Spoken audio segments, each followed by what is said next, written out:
then ask him to throw that damn slant pattern to Tyler Lockett that got intercepted by Malcolm Butler, and instead of giving the ball to beast mode at the half-yard line, he'd have 2 rings instead of 1, and the Patriots would have 5 rings instead of 6. It's just that simple to me. When you look at his record right now, this man is 92-44-1 as a starting quarterback in the National Football League for the Seattle Seahawks. On many, many occasions, you know what, he was not that dude. In other words, it was the Legion of Boom, and the offense evolved around that and beast mode. And then Russell Wilson came into the fray and just showed you what he could bring to the table, so much so that the franchise was handed to him. The keys to the franchise were handed to him. This year, he's been unleashed. And even though he's struggled as of late, I will remind everybody he's still completing 69.8% of his passes. He still has 28 touchdowns to 10 interceptions. I mean, he hasn't been god-awful. The reality of the situation is that the vast majority of this season, he's been a leading MVP candidate until the last 2 weeks. So I look at what he brings to the table, and I'm of the mindset, Russell Wilson is special. I got mad respect and love for Kyler Murray, but you got to do it over a period of time. Russell Wilson has done that. We know how elite he is. I'm rolling with him. Oh, every GM in football is like, why isn't Stephen A a GM that I can negotiate against? Let me get this straight, Stephen A. You have 2 dudes. Russell Wilson's a little better than Kyler Murray right now. In fact, he's more dangerous, too. We were just arguing that. You were telling me Kyler Murray's more dangerous than Russ right now. But even the fact that someone could argue, and many people do, that he's more dangerous than Russell Wilson right now, even the fact that they are very similar, the questions even being asked, is Kyler Murray ahead of Russell Wilson in the MVP race? No, I don't think he is. I think Russ is still a little ahead of him. Not that that's 1 and 2 in the MVP race, but in terms of their rank there. Even the fact that we're asking that right now, in Kyler Murray's second year, Russell Wilson was not asked to do what Kyler Murray is being asked to do in terms of carrying the load of the team. Like the hopes and dreams, the winning is pinned on him. Russell had a better defense, obviously, than Kyler Murray early in his career. But even the fact that they're comparable already, and they are comparable, they're very comparable. Same height, more or less the same size, both really fast, both with good arms, both can pick up first downs with their legs, but often use their legs to extend plays, keep their eyes down the field. By the way, both were good enough at baseball on a college level to be drafted by Major League Baseball. They were both drafted. Kyler Murray, I'll mention, was drafted in the first round by, I think it was Billy Beane and the A's. Like, they know what they're looking at, and they know the analytics and all that stuff. They thought he was a first-round pick. But they both still want to play baseball. Talk to Kyler. There's so many similarities between these two. But one is almost 10 years younger than the other. 10 years. He's almost a decade younger. Who do I want for my franchise quarterback? Between 2 guys who are the best comps for each other in the league? If you said, what's the best comp for Russell Wilson that you've ever seen? You might say Kyler Murray, and vice versa. But Kyler Murray's ahead of Russell Wilson's pace, and he's a decade younger, way cheaper, but you want Russell Wilson as your franchise QB? Oh, I wish we were GMs. You do yours, but disrespectful. But what would you do in that situation from a defensive standpoint? Well, the problem is defenders can't really track the ball. You saw that the other defender jumped too early, and you want to wait as a defender. You want to wait for the guy to come down. So you don't really want to jump with him. You want to put your arms through his arms, and as he comes down, you just snatch the ball out. But what happens is they jump too early, and they try to jump with him.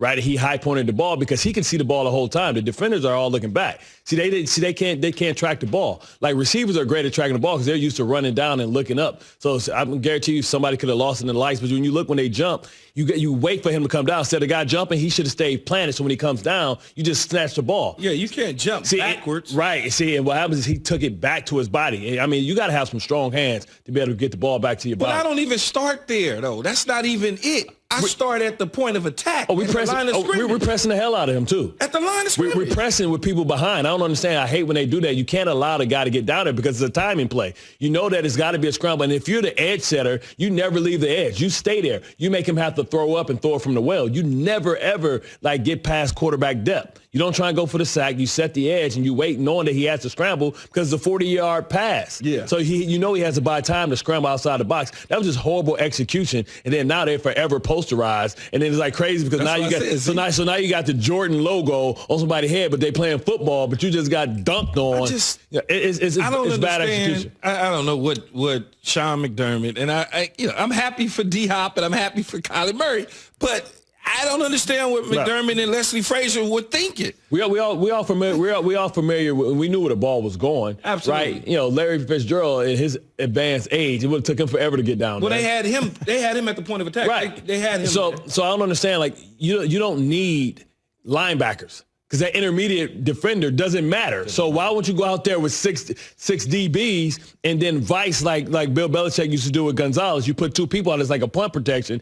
He would have never got off the line because I would have put one person on each shoulder, and I would have jammed the hell out of him with safeties over the top. Why do you have linebackers in there? You should have DBs, and you should put an extra lineman. You always put a lineman to spy. I mean, a linebacker or DB to spy. So then when he breaks contain, you go and figure out which way that he's going, so he has to pull up. And that's just bad execution. It cost them, a win, and now they're going to be in a tight race in the AFC East, and they're going to have to deal potentially with a surging Miami Dolphins. And on the other side, now Kyler Murray, the Air Murray, now they're feeling good, and now they're in a legitimate race to win the division when we thought that Seattle was going to run away with it. Indeed. Speaking of the AFC East, Bart just mentioned them a moment ago, exactly where Buffalo stands right now after that brain lock by head coach Sean McDermott and defensive coordinator Leslie Frazier, as Key said. Our Twitter question this morning on the Dr. Pepper Twitter feed, simple.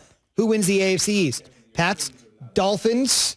Be a part of Keyshawn, J. Will, and Zubin Nation on the Dr. Pepper Twitter feed. Those are the two obvious choices, Pats, Dolphins, and obviously we got to throw the Bills in there as well, right? ESPN Nation presented by Dr. Pepper. It's official. College football's back. So is your favorite Dr. Pepper-loving college football town, Fansville. Head to a store near you to treat your inner college football fan to an ice-cold 20-ounce Dr. Pepper today. Who wins the AFC East? Pats, Dolphins, Bills. Back to the NFC West. It's a logjam. You have three teams sitting at 6-3, as Bart mentioned, including the two that'll kick off Week 11 of the NFL season tomorrow night. Seattle, with all due respect to the Kansas City fans, tremendous home field advantage, the home of the 12th man. No fans there tomorrow night, but there will be precipitation. Surprise, surprise. 60% chance of rain. Key. Arizona going into Seattle off the win over the Seahawks on Sunday Night Football a couple weeks ago in overtime. If Kyler Murray wins this game for the first, 4 or 5 weeks of the season, everybody said Russell Wilson MVP. It's overdue. Yeah. Kyler creeping into the conversation. He had his quote-unquote moment on Sunday.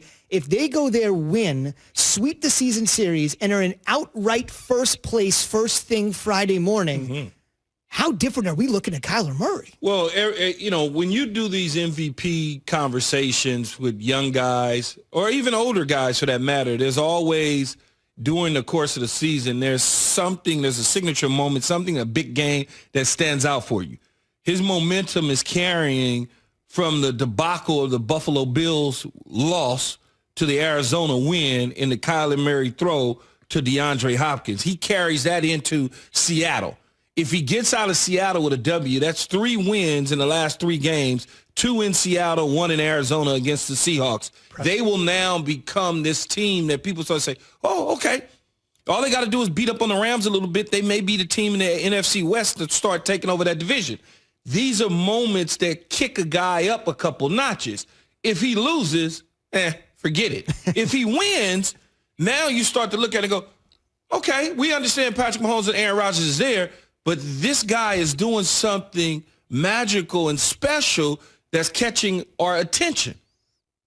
I just don't think that he can win it. It's like one of those things. You know how it is, even with the Pro Bowl. We have players that are deserving of the Pro Bowl, but, the fans. But his numbers, though, are good. Yeah. But what I'm saying, you know how it is. The fans make you do it twice in a row. Yeah. Right. So, even though they go there, sometimes MVP can be a lifetime achievement award. Right. And it's all about, carrying their momentum. Now, he has momentum, but, you have Aaron Rodgers, you have Russell Wilson. If he can turn this thing around and win it, then he puts himself. Russell he probably toasted. But you understand, we all know that, everything happens in NFL November, December. It's not about what you do in the first couple of months. Anybody can get to a fast start. So head to head, if he looks better and carries his team, because I think that, Arizona has a more complete team.